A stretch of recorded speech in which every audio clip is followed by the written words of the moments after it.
গরমের যা তেজ পড়েছে চারিদিকে, এই গরমে সবসময় মনে হয় যে ফ্রিজের মধ্যেই ঢুকে থাকি, নয় ঠান্ডা কোনো জায়গায় চলে যায়। কিন্তু সেটা তো আর যাওয়ার উপায় নেই, তাই ছোটবেলার কিছু জিনিস এখনো কিন্তু আমরা খেয়ে নিজেদের স্বাদ মেটাতে পারি। সেরকমই একটা জিনিস হচ্ছে এই বরফ।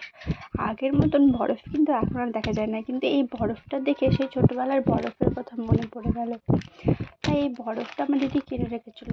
এখন আমি এই বরফটা বিকেলবেলা আর আমার মা মিলে খাচ্ছিলাম।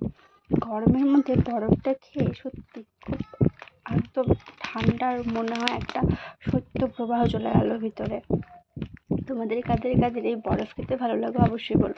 আইসক্রিমের টেস্টটা কিন্তু বরফের মতো না, কিন্তু বরফের টেস্টটা আইসক্রিমের তুলনায় অনেকটাই বেশি আলাদা হয়।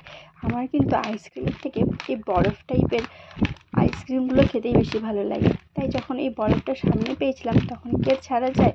তোমাদের কাদের কাদের এই ছোটোবেলায় বা এখনও বড় হয়ে এই বরফ খেতে খুব ভালো লাগে, আমার কিন্তু অবশ্যই কমেন্ট করে জানিও। আর হ্যাঁ, তোমাদের এদিকে গরম কেমন পড়েছে সেটা কিন্তু জানাতে একদম ভুলবে না। আজকের জন্য এইটুকুই, টাটা।